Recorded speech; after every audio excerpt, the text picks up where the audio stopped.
They gave it to me when they had all these amazing women? Nah, there's something wrong with this stinking part.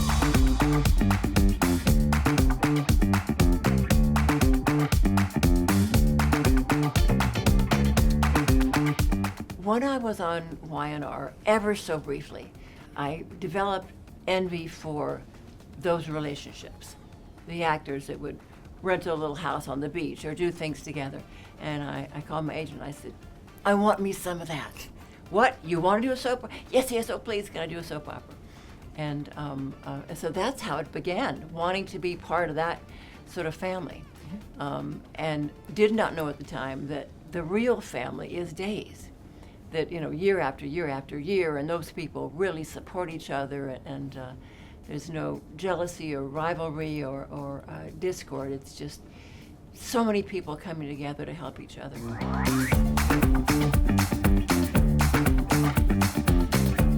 I don't know that she was described to me.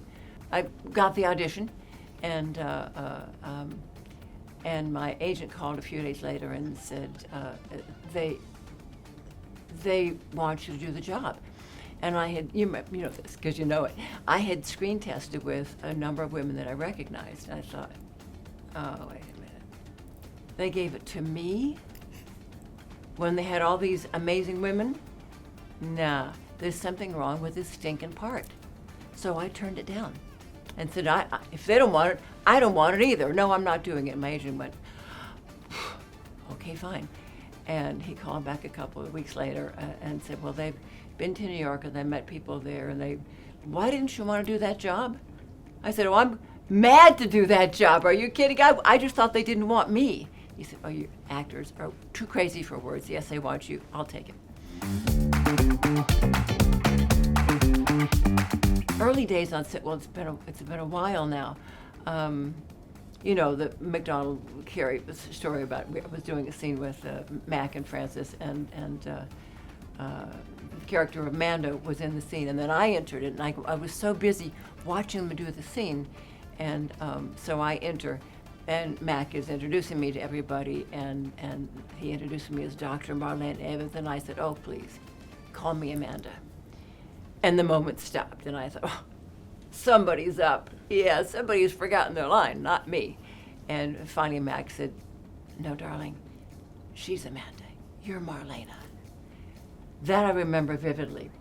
And just finding my way around and meeting with all new people that were so engaged and so thrilled to be there. It was just, it's an embracing place, was then, is now. Now we're going back way too far. Susan Hayes has been there, I think, longer than I've been there, and she is a lifelong friend. We've become especially close since Billy died, and just love spending time with her, love playing with her, are you in Wednesday? Me too. Okay, good. We'll have lunch. I love going by her house on the way home from work and just sitting around. It's that history of history. We know the same people. We go to the same place. We have the same memories. We have the same issues, and it's a sisterhood. It's a sisterhood. That when you first join a soap, or maybe it's any shows, you sign a 13-week contract, which means you can be out of here so fast. I guess maybe when that period lapsed, I thought, oh, I get to have a 26-week contract now. That I thought this may work out. 50 years, never could have imagined. And as I've said before, I'm often relieved when my key card opens the gate, because I think, oh, everything's okay. I'm still welcome. Doing the same thing with the same people, working so hard together. And just having a great appreciation for how hard everybody works. Mm-hmm. Now, a little more than 5 years into your run, your twin sister Andrea joined the cast as Samantha. So tell us how that came about and what what stands out to you about that period working with her. Ann Marcus had become our head writer, and of Mary Hartman fame, a prolific and talented writer. And she met with a handful of the leads. And we had a meeting, and she finally said, well, what would you like to do that you've never done? And I thought, well, there's a good question from a writer. And I said, well, I could work with my twin sister. And she said, you have a twin sister? And I think the interview ended there because it was, start making phone calls, how soon can we? And of course, she was living, on the East Coast teaching special education. So she had a very big and busy life. And they called her and said, well, how soon can you be here? And they flew her out with her Great Dane, and who was also on the show, you remember, Phaedra. And she didn't know really anything about acting. I'm remembering at one point she had a scene on the stand where she had to, a sanity hearing or something, where she had to cry. And I kept saying to her, we were living together, look, when the moment comes to cry, don't worry about it. That's just a stage direction. You don't really have to cry. You just keep on being honest and staying in the scene. Oh, I can cry. I said, yeah. Well, when you can't, don't put your face in your hands and go boo-hoo-hoo. Oh, I can cry. It took me years to be able to cry. I could cry in the bathroom, could cry in my dressing room, could cry in the car. Could not cry when I walked on stage. So that day I walked out on set and was just sort of kind of hanging there for her and thinking, okay, just take it easy, you'll be fine. And I'll be darned if she didn't cry. And I was so furious. And she walked off stage and I said, how'd you do that? She said, what? I said, how did you cry? She said, I've been watching you do it for years. How hard could it be? And there it was, of course. So same skill set, I suppose. That story also introduced the Roman and Marlena relationship, as Roman was protecting Marlena from the Salem Strangler, which led to a very deep relationship between you and Wayne Northrup. Professionally, we have even making the cover of TV Guide back then. What do you think about when you look back on your dynamic with Wayne and the Roman and Marlena love story? Wayne, you know Wayne, of course. Wayne was a different cat. He's a cowboy.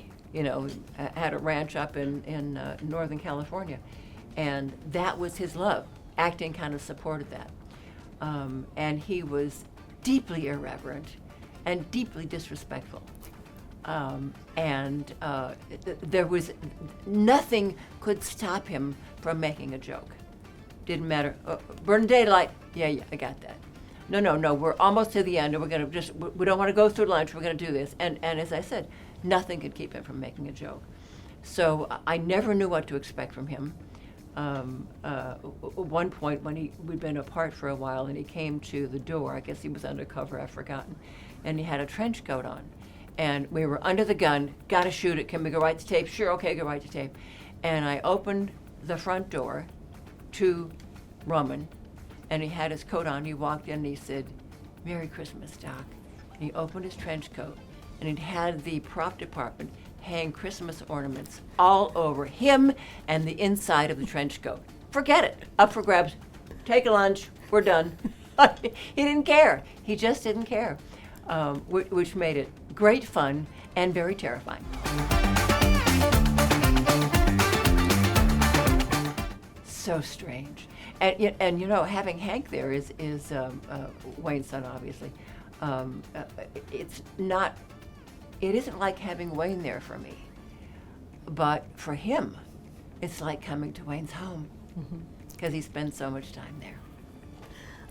Another big moment in that storyline was Marlena's presumed death. So this was before social media, but nevertheless, fans gathered outside of the studio in 1982.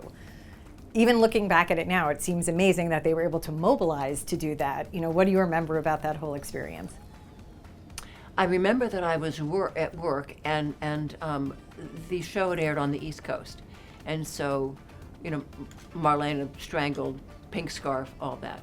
And I was working, and Al Rabin came to my dressing room and he said, we have something going on here. What's going on? he said, the word from the East Coast has come west, and fans know, and they are furious. And they have formed a picket line outside the studio. And we're not sure how to handle it. I said, I don't know, I'm here. And the debate was, of course, let it happen, because the news was covering it. It was a very big deal. And, or do we take that moment and have me go out and meet them, which is, it's a very newsworthy sort of thing to do. But then somebody's going to say, wait a minute, why is she here?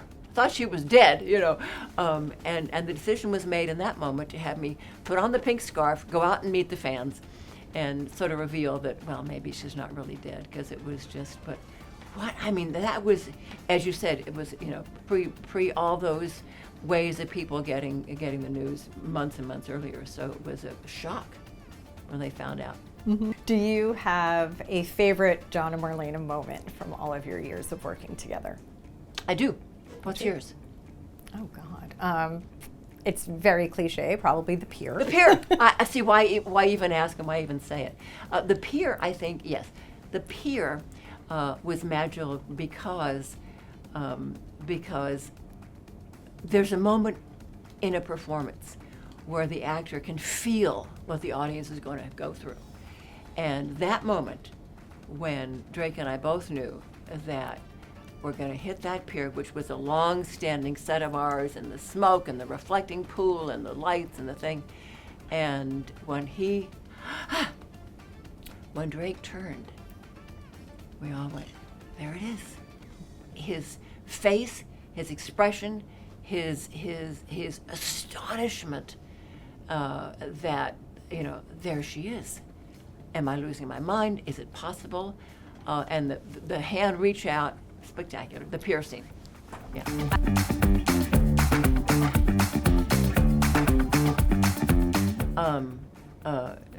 If Drake were here, he would say, "Don't say the spiky hat," because it was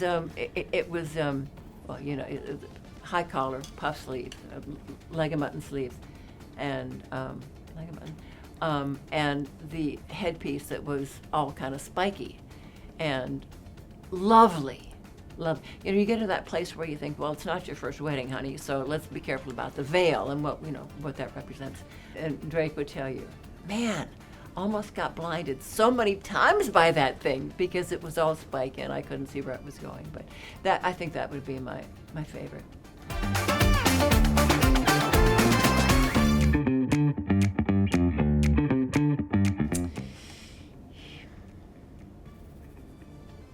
I didn't see a whole lot of Wayne after he left the show. We went up to the ranch a few times, the kids and me.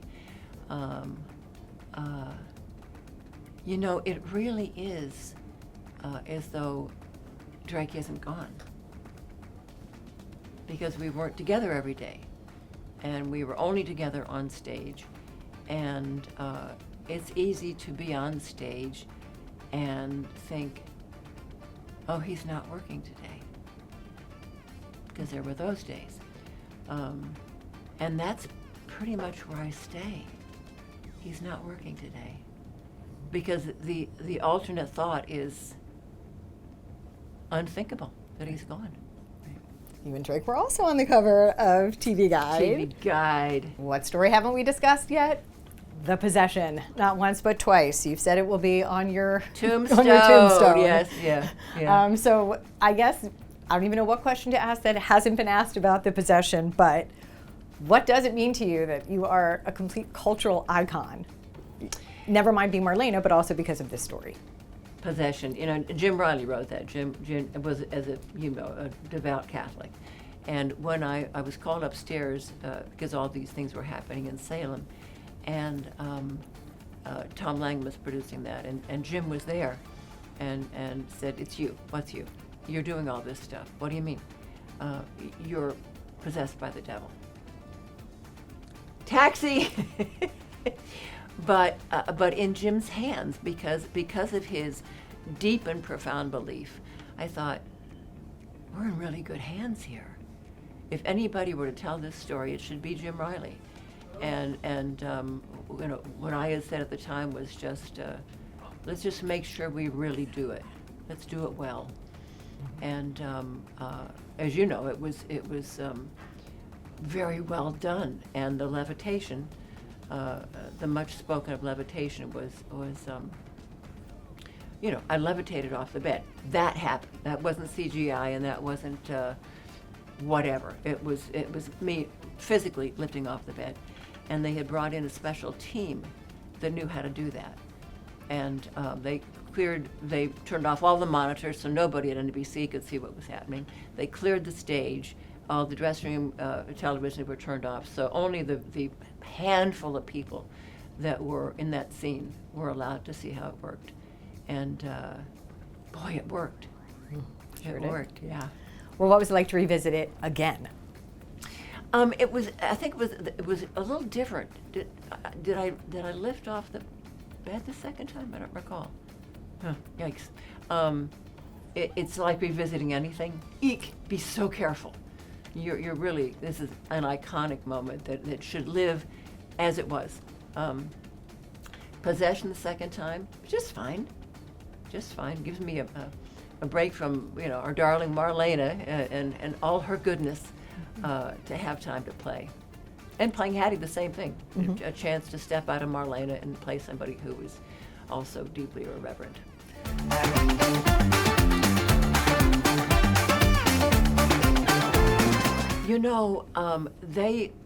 I was going to say they won't let me. They are very reluctant to have me be ill. And the explanation is nobody wants her to be ill. Marlena has to be whole and healthy and solid and stable. And she can go through a lot. I mean, she can go through all she's been through, and least of which is the crib death. But she must stay somebody that we can trust. Right.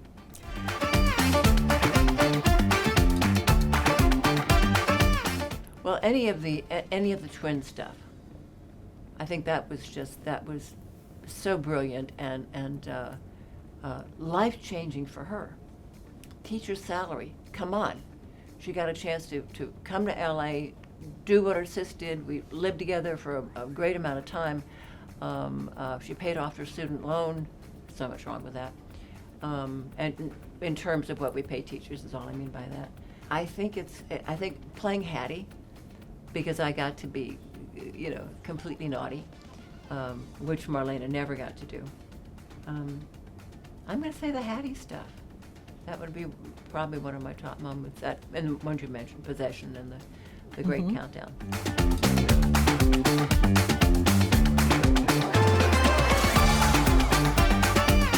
Your name is Marlena. You don't know. It's written all over your script.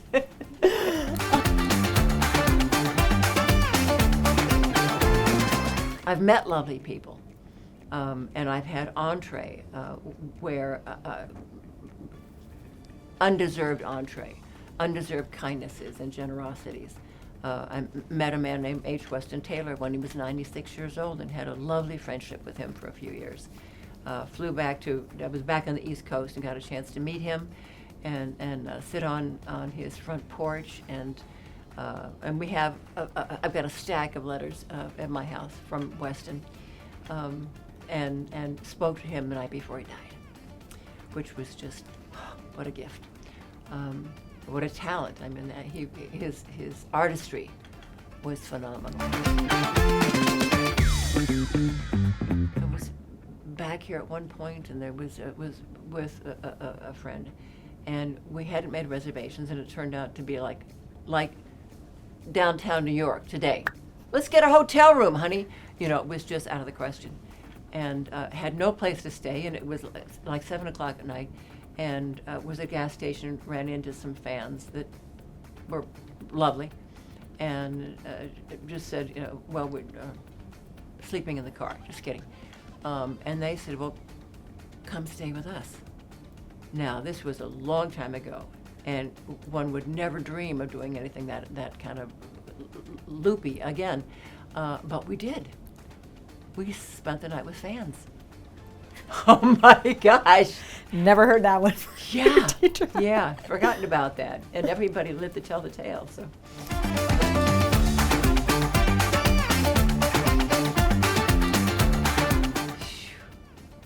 Ryan Gosling. The guy won't leave me alone. What can I tell you? You know, we got to find him a job. Poor thing, you know. Maybe on my show. He could be on my show and just, you know. He's, of course, I knew of his work before I saw the podcast. Was it a podcast that he done? And was amazed that, you know, he was with Days Watcher and talked about it, and then in such glowing terms. And then all the reaching out sort of happened, and you know, he saw the flowers arrived, and just great. So hopefully he'll join us one day. And how many calls have I had saying, you know, the day that he's coming, could I come by and visit you too? And that's just from my cast and directors, you know. Please let me be in the room. He apparently, and you know, we've communicated, but is such a lovely and well-respected man, and that's great to hear. And Ava, beloved, you know, and their family and their closeness. If we could just get the poor boy some work.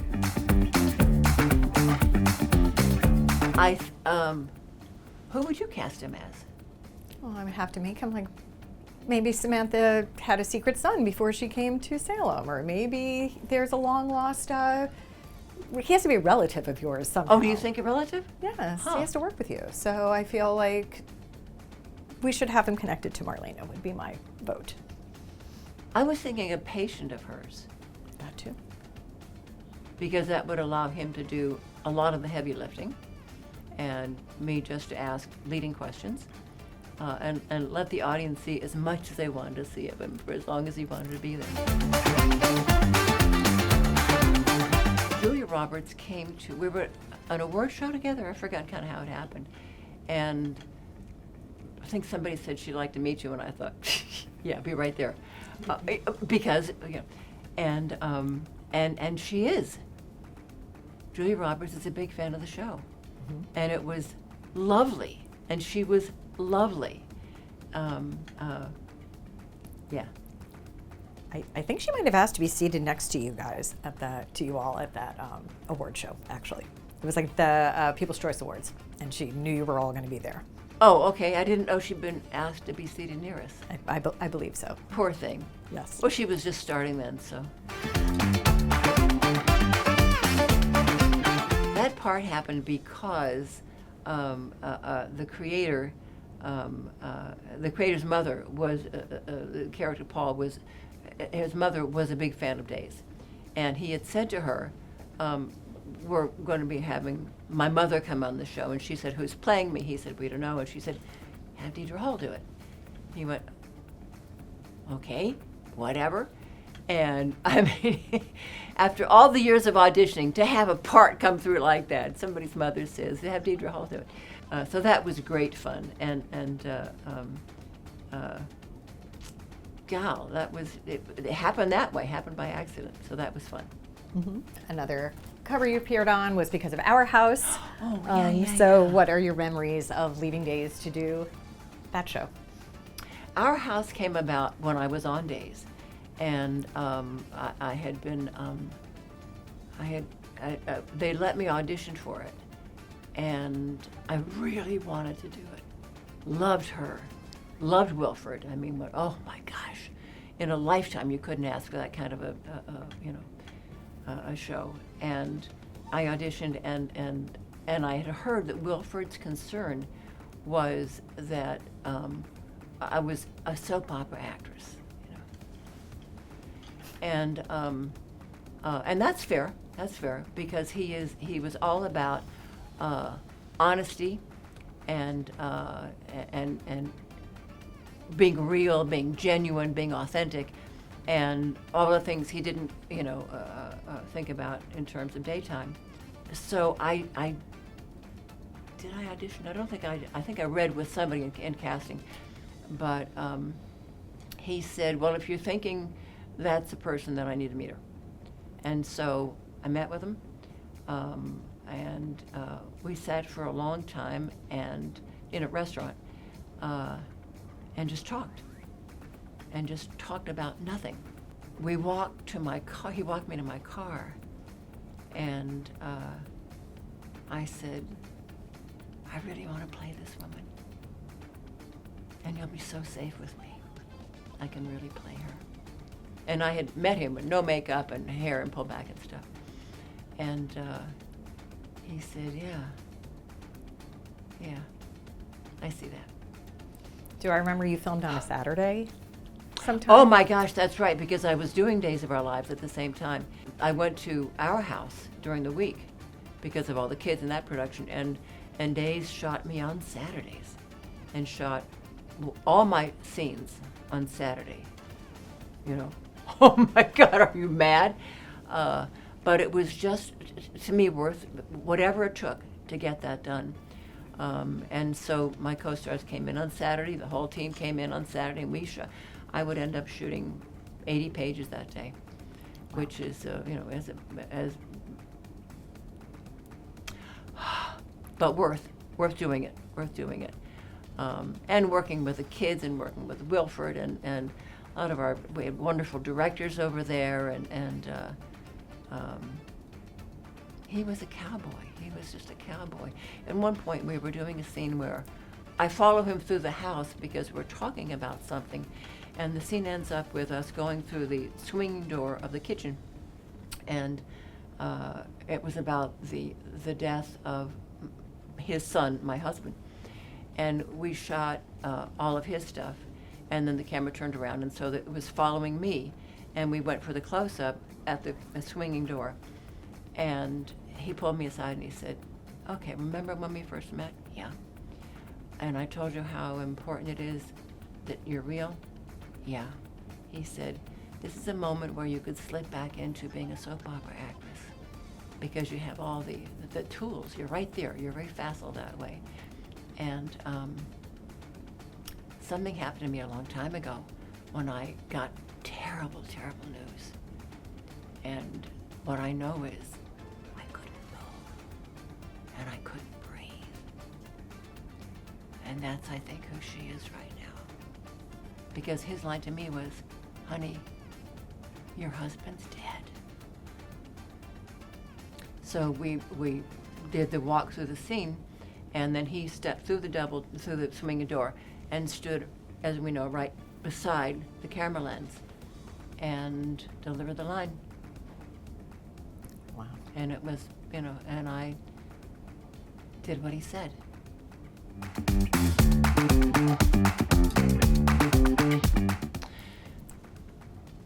Slippery slope, that question. Primetime is a lot of work for me. We do 80 pages at a day. And I'm used to picking up a script, learning it, doing it, putting it down. So I'm always up for something fun and up for a challenge. Love comedy, love doing hacks, love that experience. But it would have to be something really kind of special. And I know you said that you never could have imagined 50 years later you would still be playing Marlena, but you are, and you have made an indelible mark on this business, on the world. And can you put into context what this legacy means to you? A show that I began with a 13-week contract has turned out to be a place that I have gone through so many changes in my life. I raised my kids there, David was born in 1992. And I had the great gift of using a surrogate mom, and got the call one day with her saying, I'm going to the hospital. And I called upstairs and I said, clock's ticking on this because I am so out of here. And they pushed all my scenes up to the front. It was the day that I burned the church down and arrived to the hospital with smoky clothes. And flew out of there. And then, both kids were born while I was on the show. They're now, early 30s. I've spent a lifetime there, and I don't mean a lifetime. I mean lifetimes. My sister, and my children, and Drake and Wayne, and directors and producers that I've loved, and cast that I have adored, respected. friends like you that I've got to know for 100 years. It's been a really wonderful life.